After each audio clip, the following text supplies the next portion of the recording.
ఏమైనా క్షమిస్తాడు, లేకపోతే కర్రు కాల్చి స్థానిక సంస్థల ఎన్నికల్లో ఓటమి భయంతోనే కాంగ్రెస్ ప్రభుత్వం బీసీ రిజర్వేషన్ల పేరిట రాజకీయ నాటకం చేస్తోందని మాజీ మంత్రి ఎర్రబెల్లి దయాకర్ రావు విమర్శించారు.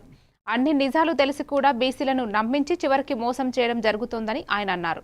బీసీ వర్గాల సంక్షేమం కోసం చేపడతామని చూపిస్తూ వాస్తవానికి రాజకీయ ప్రయోజనాల కోసం ఈ చర్యలు ఉపయోగిస్తున్నారని ఎర్రబెల్లి దయాకర్ అభిప్రాయపడ్డారు.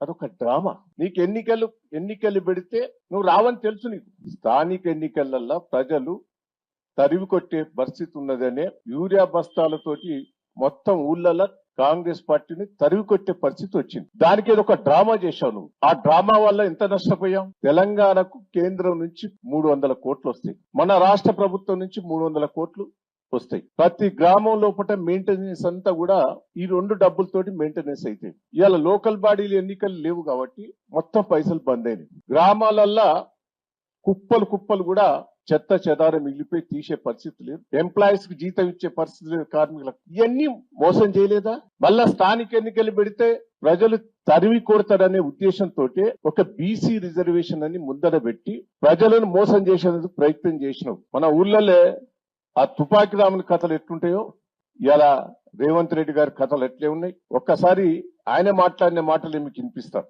అధికారం ఇవ్వడం అనేది నేరం, అడిగితే జైల్లో పెట్టాలి. అట్లాంటి ప్రశ్నని అట్లాంటిది కావాలని అడిగితే జైల్లో పెట్టాలి.